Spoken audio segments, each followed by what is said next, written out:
No way, Jose. The following footage proves beyond any doubt that the tanks intentionally set the house on fire.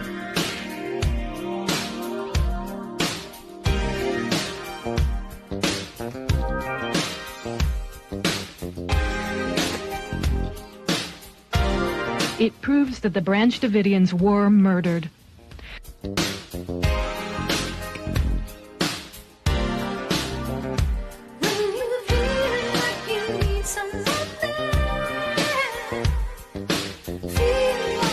You can see that this tank has a gas jet on the front that shoots fire. You can also see the fire quite plainly.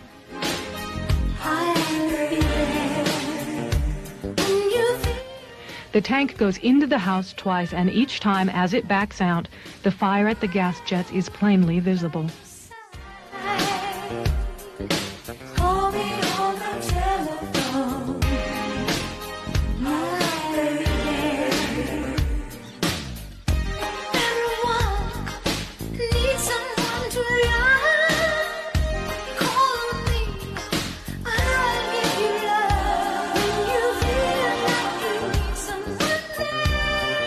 We must all do more to recognize and look for the early warning signals that deeply troubled young people send. Hey guys, it's Jose Galison. This is No Way Jose. Tonight my guest is Jeremy Slate. The title of the episode is Rome is Burning. I figured today we'd take this opportunity to kind of focus on the changing of the guard when it comes to the empire, maybe equating that to looking to the past and seeing what parallels there are. So with that, I brought Jeremy Slate on to talk about Rome. But with that, before we get into it, I do want to remind you guys that today's episode is brought to you by Nadeau Shave Co. If you're tired of that razor burn, irritation, those ingrown hairs that are caused by those deep penetrating multi-blade cartridges, then this is the way to go. You can return to the traditional shaving. You can shave just like your grandpa used to, whether you're shaving your whole face or edging up your beard. The single blades provide a barber-grade shave for a fraction of the price. The standard edition includes one traditional safety razor and a box of 100 stainless steel razor blades. $75 to shave for a whole year. Now, let's be real. It's probably going to last you a lot longer unless you're shaving on the reg. And if you are shaving the reg, you may want to consider the Quarter Shave Club. That puts you about 25 cents per replacement blade. This is a COVID mandate refusing company. This company was born out of refusing mandate. This is a cheaper product than you're going to get from those multi-blade cartridges. It's a better product, smoother shave, jacks up your face a whole lot less. So it's all in all, these people, this is a company that doesn't hate you. It supports your values, supports people like me, refuses COVID mandates. I mean, it's a win-win-win. You get a better product, cheaper product. Use Jose at checkout for 10% off your entire order over at NWJ.com. Let them know I sent you. It's a great product. I highly recommend that. Well, with that, let's go ahead and get Jeremy in here and get to it. What's up, man? How you doing? Hey, man. Thanks for having me. Stoked to be hanging out. Yeah, it's a long time coming. You've been kind of been on the radar for a while. I think, no, I don't know. I think you maybe it was one of the Timcast times you came shortly after me or something. We've almost crossed paths a few times. We've been in similar spheres, so it's kind of been a long time coming that at some point. And I think I kind of swooped you at kind of a great time to kind of have this conversation. As I kind of mentioned in the intro, we're at a weird time on Monday. I mean, obviously these episodes get paywalled, so patrons, this makes sense for you. For people who are watching this in the future, it'll be Monday. It'll be Monday in the past for you. Monday in the future for us is when Donald Trump is coming in and Biden's going out. So we're kind of at a weird transitionary state. So I figured maybe we can look to history for some sort of examples. But I mean, before we get into that, Jeremy, I guess if you could let my audience know a little bit about you, kind of what you're about, kind of why I would bring you on for a conversation like this. Yeah, so my master's is in the Roman Empire. I studied why people worship the emperor and how Augustus was able to set up a system where people basically worshipped him. He likely didn't believe any of the propaganda he was saying, but he was just smart enough to know how to use it to control people. And what I do day to day is I run a company called Command Your Brand. We are a PR firm for the podcast space. We've been doing that since 2015, and typically live in New Jersey, but right now I'm in Hollywood. So it's been an interesting few weeks of breathing smoke and seeing flames coming out of the side of mountains, and yeah. That's me. All right. Well, I guess I got to dig in that a little bit considering all the fires. What's that about? Is there any sort of reason you're over in Hollywood, or I mean, I don't know if you've got some sort of project you're working on or something. I don't know. So I did a house swap with a friend that always wanted Okay. to live on a farm. So I live on a farm in New Jersey.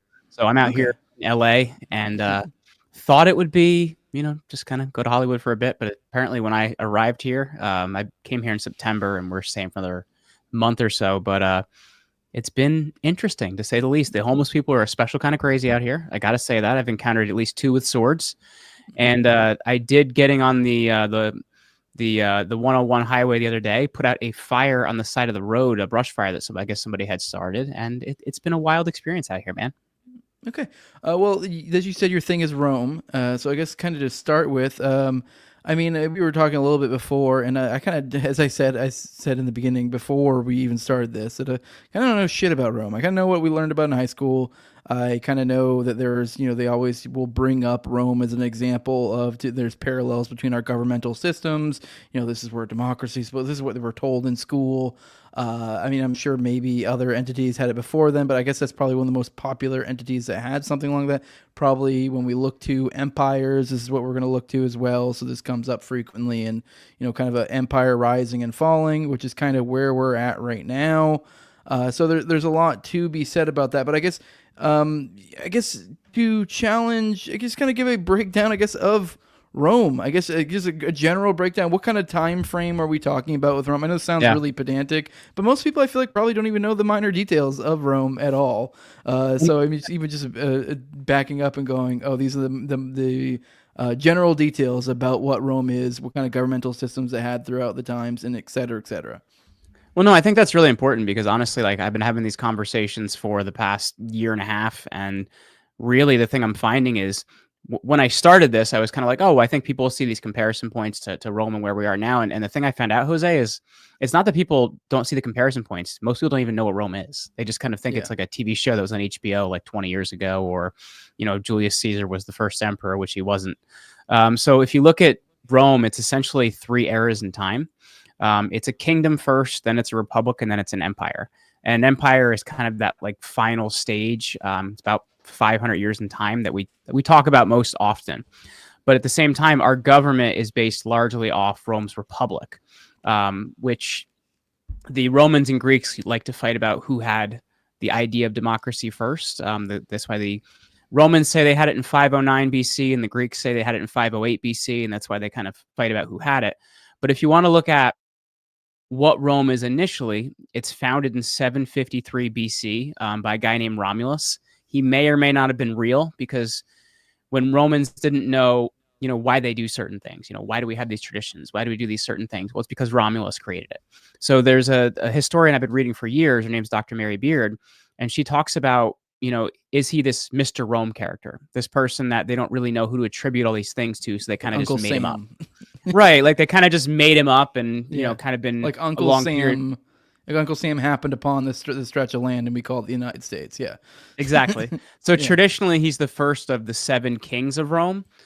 He's actually the least likely to have existed. The final king is a guy named Tarquin the Proud, and he's taken out of power by a guy named Brutus. A little foreshadowing is that's going to be the same family that's going to take out Julius Caesar way down the road.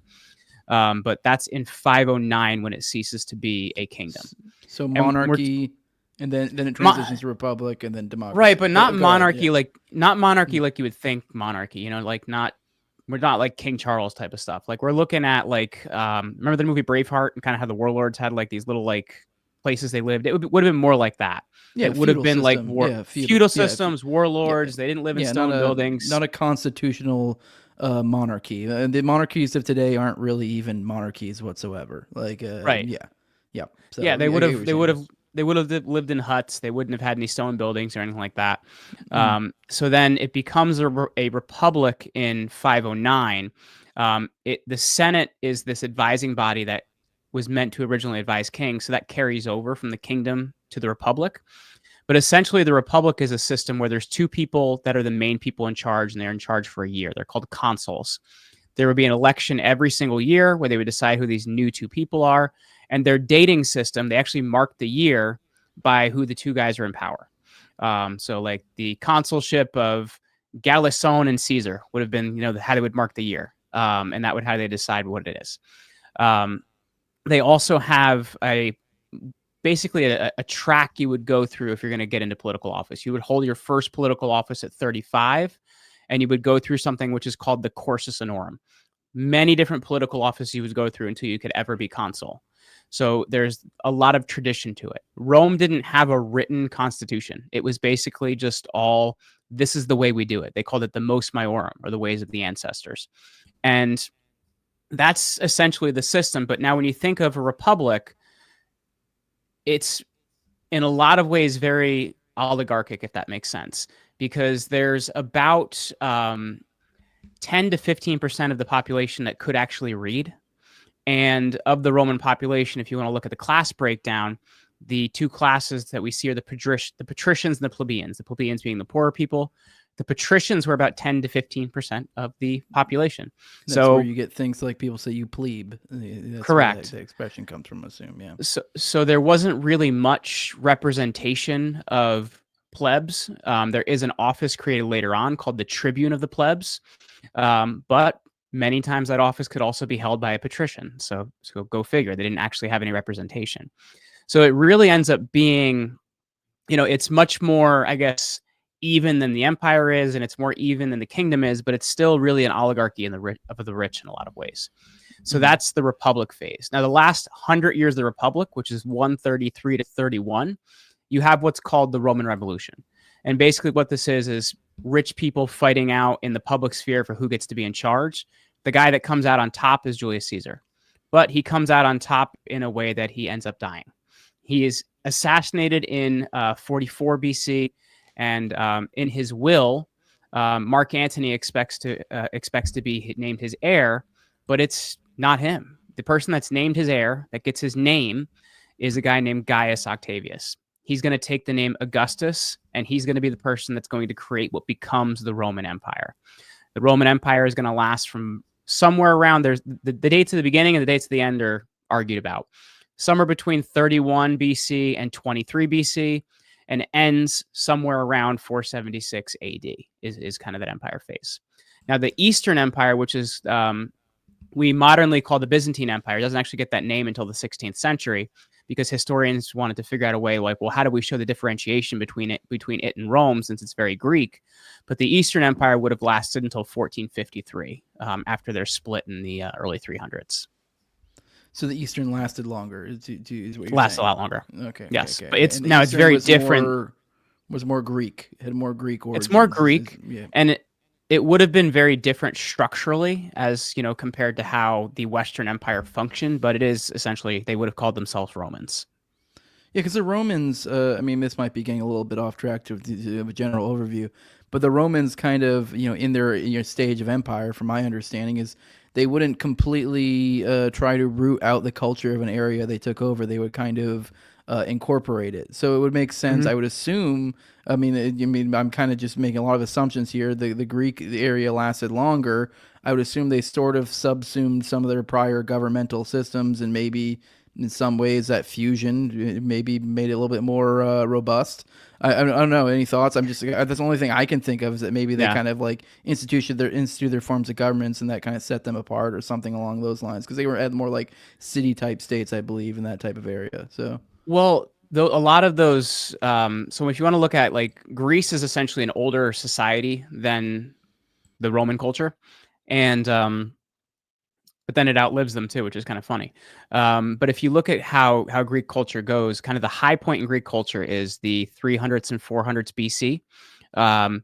It's kind of exists, but it doesn't exist in anywhere near that high period. And in the like around I think it's like 358 or something like that. It's actually conquered by Philip II of Macedon, the Macedonia, who's the father of Alexander the Great. So it becomes kind of a subservient culture of Alexander the Great. So after his conquests, Alexander conquers much of Europe, much of Asia, Africa, but doesn't live long enough to really rule this empire he puts together. So his generals actually break apart this empire. They're called the Diadokoi, or the successors of Alexander. They break apart his empire. And what's going to happen is over time, Rome is going to gradually take in these empire states, and they're going to become part of the Roman area of things. You're going to have like there was a king that actually wills what's left of his Hellenistic kingdom to Rome before it becomes an empire. But during the empire phase, they're going to bring in a lot of these other areas. One of the last ones to survive is the Ptolemaic kingdom, which is where Cleopatra would have been. So that comes in around 31, which is around that Battle of Actium when it becomes an empire. So it is absorbed, but that culture is going to stay part of the Roman Empire. So a lot of Romans would have not just spoken Latin; they also would have spoken Greek. You would have spoken Greek if you were more cultured. Now, I guess looking toward the other side of things, the reason that I think the Eastern Empire survives a lot longer is they handle monetary policy a lot better than the Western Empire. The thing that they do. I had a long conversation with Clint Russell about this. It always comes back to economics, man. Well, it comes back to economics because if you look at it, the thing that Constantine does, he becomes emperor in 312, and in 314 he starts minting gold coins, and he's going to do a few every year until he dies in 337, and he forces people to pay taxes in gold so that they're not hoarding it, which is something that happened in the Western Empire. And because of that, that currency is going to last until about the year 1000, which is about the time of the Great Schism. I think it's like 1053 is the Great Schism. Till about then, you're going to have a money that goes without inflation. So that's one of the reasons that the Eastern Empire survived so long.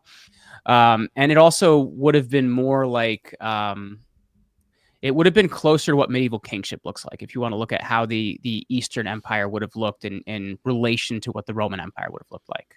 Well, that I guess kind of brings it back to even the next point I wanted to kind of get at. And I don't even know if this is really a point for conversation so much as an observation. This show, especially where the show started out as being far more of like a theory show. I mean, I don't assume you know much of the show. The show's become more of like a parapolitics conspiracy show over time. Started as more of like a political theory, but really at the end of the day, it's just my podcast and whatever the fuck I want to talk about. But it's become more conspiracy over time. But it started as a more theory, and so a lot of people who've been following along know my positions on things, know I'm at heart an anarcho-capitalist, libertarian. I may not talk about it all the time because I just find it kind of gay, but like, that is where I'm coming from. So I do believe that I'm a Hoppian in the sense that I do believe monarchy is preferable to democracy, and then anarchy is preferable to monarchy. So I'm actually that's my hierarchy. So it is kind of funny that which I don't even know. I don't assume you to have this take at all. These are my positions, sure. But it is kind of. And then typically the breakdown of governments is as presented here by Rome. In this situation, we have a monarchy that then becomes a republic, that then becomes a democracy. Essentially, and then obviously before a monarchy, there was anarchy, essentially. So you can kind of look at it as like a cycle. So it is kind of funny that, Rome is this country that we typically use as a paramour of cyclical things. Mm-hmm. And now, literally even here, even in the forms of government, kind of goes through a traditional form of monarchy, republic, and then into democracy. So, and then I would assume you probably could tell me that democracy may have gone a little bit out of control in some places and gone into almost direct democracy. I'm assuming you're more of a constitutionalist type guy, so you're probably familiar with the arguments against direct democracy and the like. Sure. And is that something that did find a root in Rome or not? Am I incorrect? That wasn't there, really a thing in Rome. It is something that happens a lot more in Athens. If you ever get a chance to look into the tyrants of Athens, they only have like pure democracy, I think, for like 12 years. So it never fully went to the cycle of direct democracy. Well, because then it falls into communism, and then. Well, it isn't even that it falls into communism. It falls into like the word tyrant actually comes from these guys that were basically ruling Athens. It falls from democracy right into monarchy pretty quickly. And this word they use for their monarchs is a tyrant. And I've often looked at it as kind of like the life cycle of government, if this makes sense. Like, you can look at it as a republic kind of disintegrates to a democracy kind of disintegrates to an oligarchy of sorts, and then an oligarchy eventually, when they decide who's going to be in power, you're going to have a monarch of some sort. It just kind of goes that direction. Yeah. I mean, I guess, yeah, you do have to have more the conventional understanding. I disagree, but I'm not going to try to talk you into Hoppa's take on things. I do find monarchy preferable, so I do see it as like a falling apart. If you look at things like World War One, World War One is typically seen amongst our crowd as kind of like the falling of the monarchies and into democratization. So you do kind of see that as well. So, and the idea being is that it was preferable before then. So a lot of these have fallen into a state of democracy. Democracy is not preferable. Republic is preferable to democracy, though, but then monarchy is preferable to. And anyways, this is, I recommend people go check out my Hoppa reading series. I've done that with Toad. I need to finish that at some point. Go read Democracy of the God That Fails. Great book. But I had to point that out for my theory heads out there that I just thought was interesting, that it kind of followed that traditional track. It kind of went through almost the full cycle. I guess it didn't kind of completely devolve into like, communism or something along those lines. Didn't completely perfect it, but damn near. But with that, as I said earlier, we kind of at this weird point in time. I guess, as I said, like before we started, I was kind of mentioned how I think we're at an awakening inflection point. Like if a lot of things that are common conversation now that 5 to 10 years ago, like if you told your past self this, you'd just be blown away that anyone's talking about this. Like before we started recording, we were talking about like child trafficking rings, and it's like I've become so knowledgeable on that stuff in the past like year, and this is all stuff that I just like would never even have believed existed, and this is like real stuff. These are stuff you can find receipts for, and people are really starting to pick up on pattern recognition and realize who these people are, and that these are the elite, that these are the people, these are the lizard people that are pulling the strings, or whatever you want to call them. And they are the rot that is in our, that hangs up at the tippy top, the ones who controls us. It just is. I'm just kind of curious. With the constant theme here being cyclical stuff.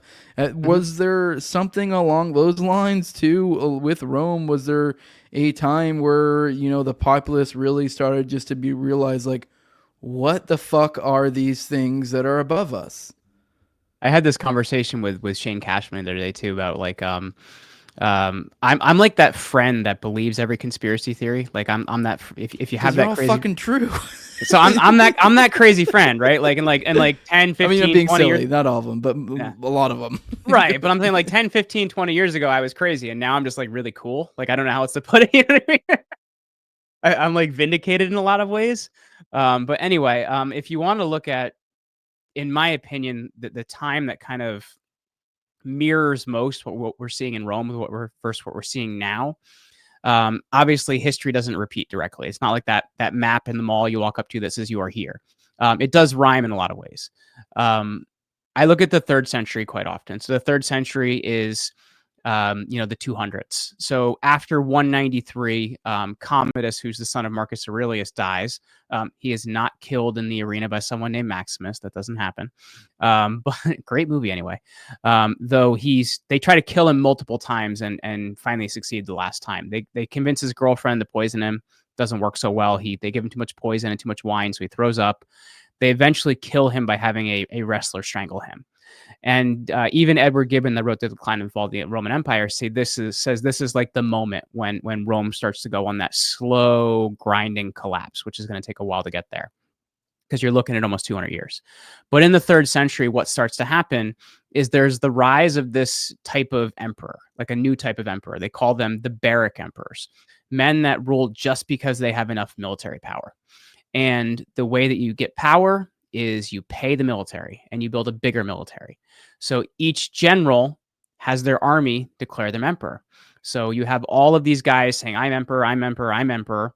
And you have them enlarging the armies. Well, Rome had just been through a plague not too long before that in the 160s. So they'd lost 10% of the empires. They'd lost a lot of fighting men.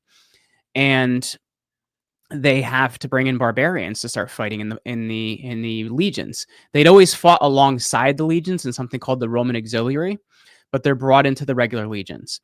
And the first of these barrack emperors is a guy named Septimius Severus. He's from North Africa.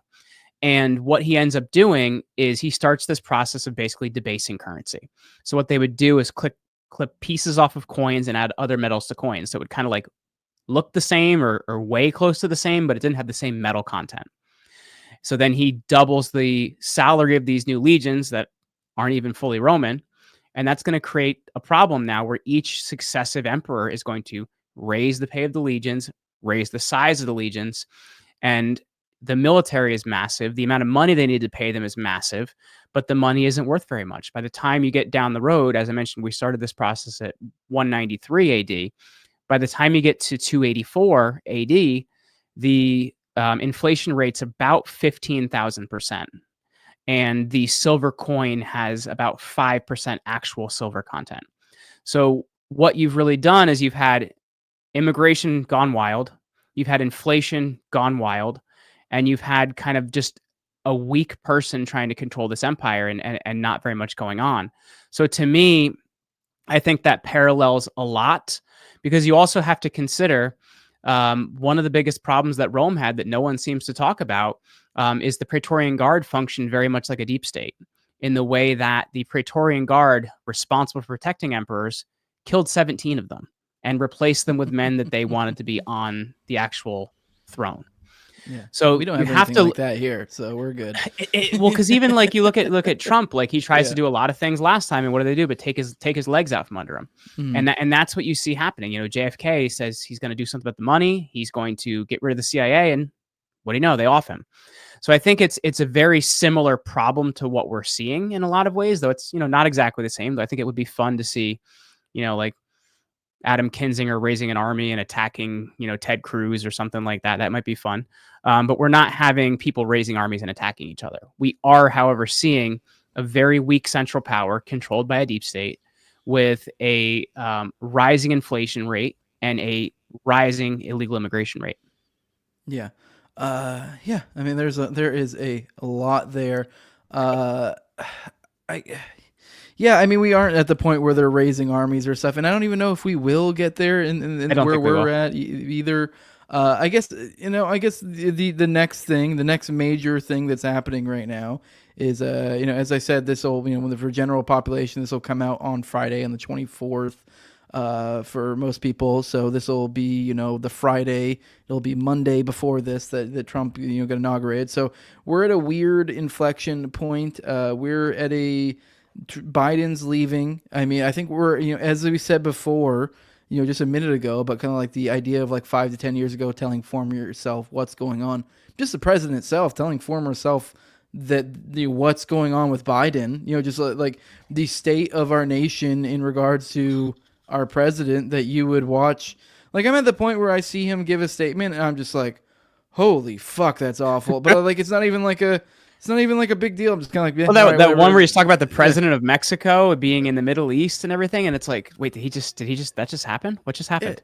And no one even cares. We're just like, I don't care. Like, no one cares. We're just at the point where it's like, whatever, he's going. Like, it's just this accepted thing that he's just like.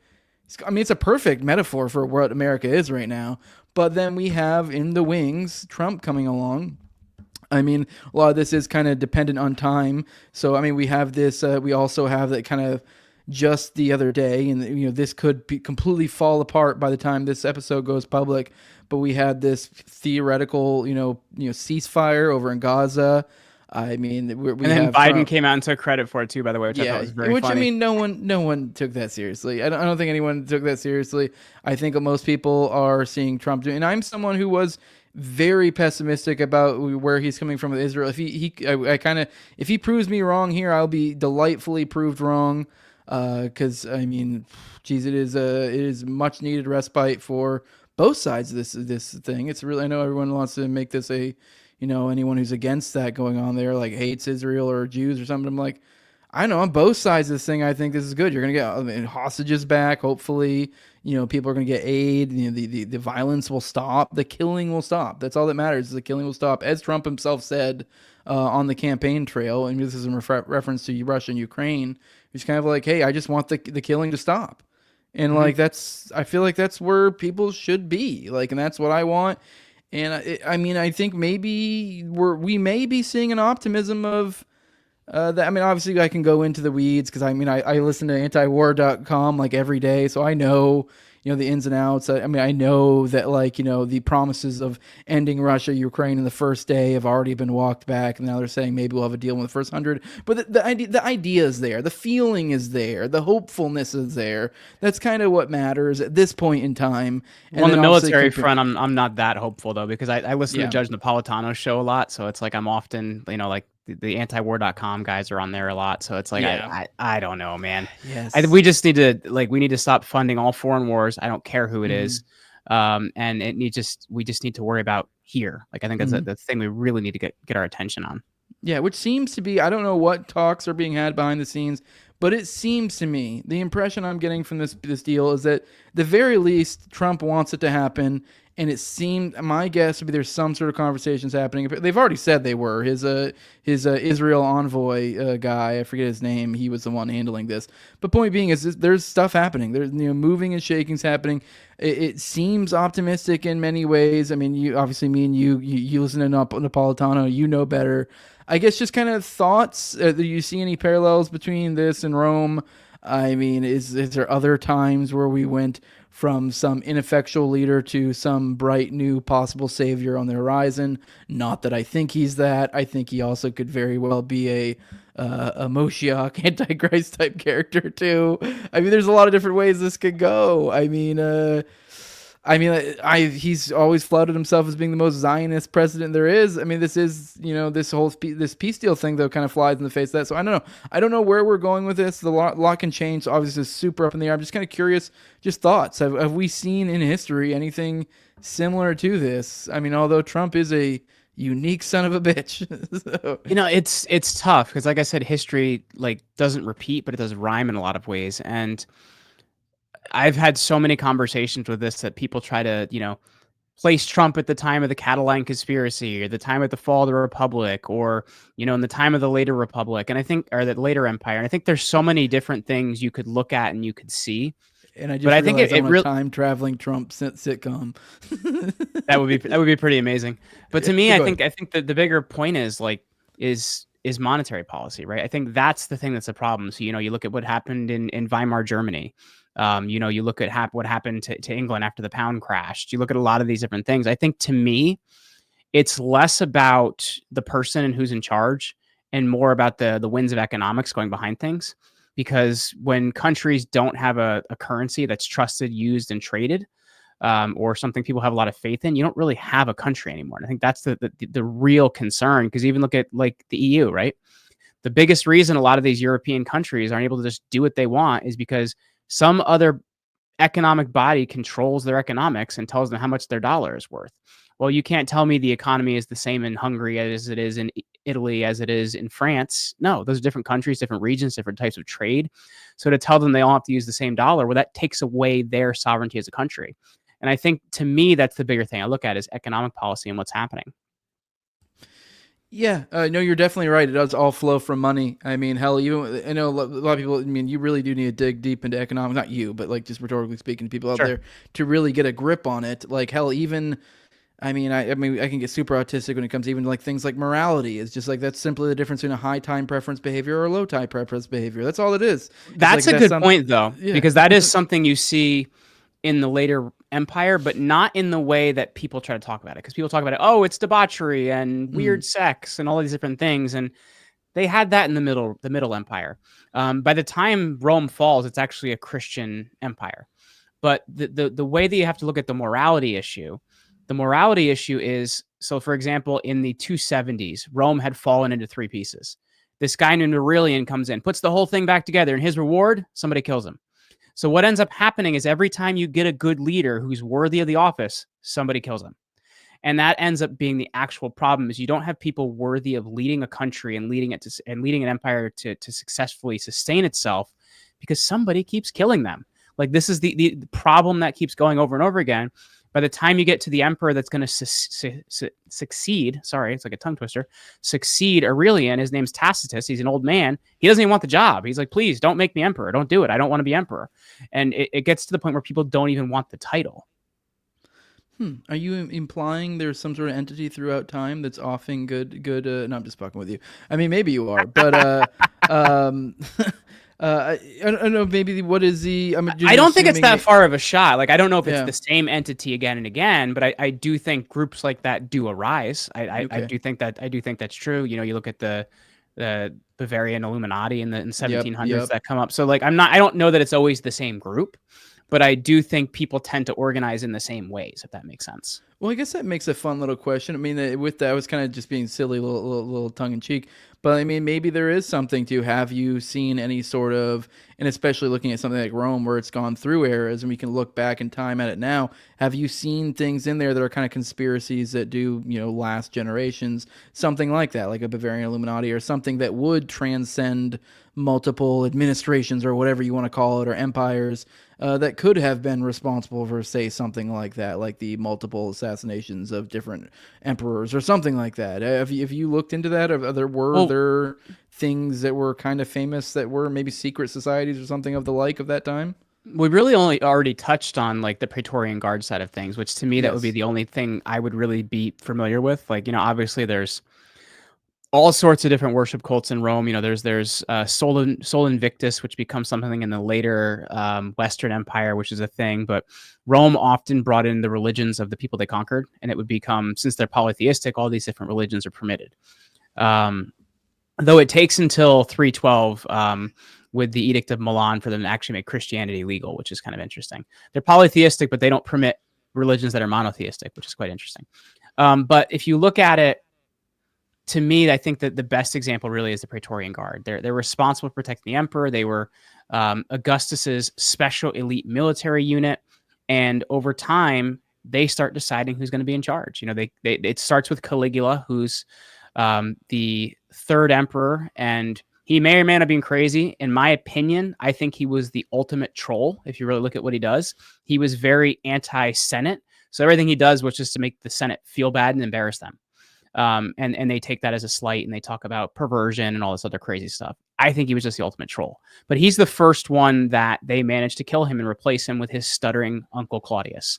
And as I mentioned, that's going to happen somewhere around 17 different times. Now, those are the ones we know about, right? You got to imagine that there's other things that happen or occur that we aren't actually able to trace to the guard that have to do with them. But the Praetorian prefect, or the man in charge of the guard, was the most powerful man in Rome. If the new Gladiator movie, was it Denzel Washington? That's in that movie, isn't it? His character, Macrinus, that's the guy that wants to actually be emperor and take over Caracalla's spot.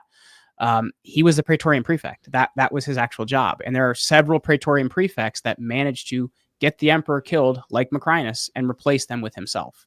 So it is something that happens very, very often. And frankly, if you want to look at another thing that's a little bit strange, the group that was in charge of the grain supply in Rome was also in charge of intelligence gathering, because the grain supply people would be the most widely traveled, right? Because they got the grain from Egypt, so they would be traveling all across the empire to get things. They'd be finding information as they were there.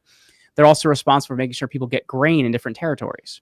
So you would stop there, you'd find out all the talk that was happening in that area, and you would report back to Rome and let them know what's happening. So if you want to see anything close to intelligence, believe it or not, the people that were basically in charge of the grain supply would be most like that. Yeah, that is wild. You mentioned earlier Weimar Republic, and this is actually a thought I had earlier before we even talked about this, just kind of the idea of the different rises and falls and the cyclical nature of things. And obviously people frequently bring up the Weimar Republic and, the idea of like the level of decadence and kind of debauchery, and things fell apart, and then for no reason at all, like that's obviously like the racist joke that people always use, and then for no reason at all. And then obviously then along came Hitler, along came other stuff after that. Obviously, and then for no reason at all, that joke obviously implies that, and it has something to do with the Jews, which is what they obviously came to the conclusion of. And so I think there's something to, I'm not going to ask you about the Jew question. My point, the point here is the idea of a populace getting essentially wise to some sort of bullshit, getting sick of the nonsense of whatever X thing is, and finally getting to a point to where the collective consciousness has raised the point to where they are beyond the point of realizing there's a problem, and now they're at the point of realizing they need to do something about the problem. Now they may have misidentified the problem, but they think there is a problem, and they are ready for acting on said problem. And then so we see this frequently. And usually it's a scapegoat, and as we mentioned, the shady. Well, in the Roman elites. Empire was often the Christians. Yeah. Things aren't going so great. I guess we'll have to do something about the Christians again. Like it happens quite often. It happens with Emperor Decius in 249 and 250. It happens in 64 after the fire of Rome when Nero starts having Christians killed. In the late 280s, you're gonna have Diocletian's having Christians killed. So they were kind of the group that most often got blamed. But frankly, man, the regular Roman people weren't literate enough to know. No, and their life wouldn't have changed that much. I think, maybe after the Roman time period, you could see kind of more of a groundswell of people deciding like, hey, this group is a problem, but it wouldn't have been in this time period. It wouldn't have been a popular idea, if that makes sense, because people just weren't well educated enough. Yeah, that makes sense. Well, is there any other things about Rome, particularly, that you feel like you wanted to touch on today, whether it be to my audience or just in general? Like, what any things have been itching at your mind lately that you feel like maybe I should have asked that you want to talk about? Anything like that? Your choice. Well, I just think it comes back to handling currency, man. Like if we can do something about that, we can actually handle things. Now, I know Ron Paul's talked about it for years, that the person that handles it is not going to be very popular, right? Because we're so far over our skis, it's going to hurt for a really long time until it feels better. So I think that is one thing we really got to take a look at. I think it's funny too, though, that people don't really understand all the things related to Rome that are still a big part of your life, and you don't even realize it. Like the word inauguration, we have that coming up in a few days. It comes from the word augury, which is the science of birds. So basically, if Romans wanted to make a decision, they would look at the sky and be like, what do the birds say? Oh, 7's a good number. I like 7 birds. I think it's a good day to do that. All right, we're going to, according to the augurs, we're going to make a decision. Or they would take the liver out of an animal. They would cut it open. They take a look at the liver. And there's actually charts online. You can see what the different parts of the liver meant. But they would look at the liver and decide if it was a good omen or a bad omen. These are what augurs did, which is where the word inauguration comes from. I don't know that we're really looking at bird signs anymore. I hope not. But it has to do with the day someone takes office. Or the idea of carrying your wife across the threshold after you get married. It's like that classic thing of like, oh, honey, we're home. We're going to carry you home. It actually comes from the first king of Rome, Romulus, who him and a bunch of criminals actually create the state of Rome. They don't have any men, and he doesn't have anybody that's upstanding to do it with. So they actually kidnap a local women from a local tribe called the Sabines, and it's called the rape of the Sabine women. They take all these women into their homes against their will, and basically decide they're their wives. That's where the idea of carrying your wife across the threshold comes from. So there's a lot of things having to do with culture that we do every single day, which have been very ingrained in us for a long time that we just really don't know where they come from. And a lot of them come from Rome. Yeah, well, it's been great talking to you today, Jeremy. If you could let my audience know where they could find you, we'll go ahead and get you out of here, and we'll shoot the shit a little bit after we're done recording. All right, so I'm at Jeremy Ryan Slate on X. That's where I spend the most time. I still have a hard time calling it X. I struggle to not call it Twitter, but I'm also over on YouTube and Rumble as well. I'm at Jeremy Ryan Slate on all those, not because I love myself so much that I use 3 names, but my parents named me after a cowboy actor that, because of Google, made my life difficult. So Jeremy Ryan Slate everywhere. Awesome. Well, I appreciate you coming on. For those who want to support what I'm doing over here, you can do it over at patreon.com/nowayjose2020. The lowest level is $2. That's where you get the early episodes. That's also where you can be a talking head on Already Dead, which is me and Austin's, afternoon or night show on Tuesdays. You can pop on and be a talking head there. I also have the ad-free RSS feed there. You can get to the low level. The high level, it's my sponsors. I read them off every episode. My co-host on Tower Gang, at Tower Gang Toad. Also have at Abrogate D's, at ZOVERACK, at _Infinite Zeolamp. Tim Tuttle, you can follow him at Jolly on Klebold. Then Will Bell has a delicious blueberry rabbit eye wine. Then big fan of the show, Torrin May. And then at INWARD Lover, at Inward Lover, because we should all learn to look inward and love ourselves, and we should all be inward lovers.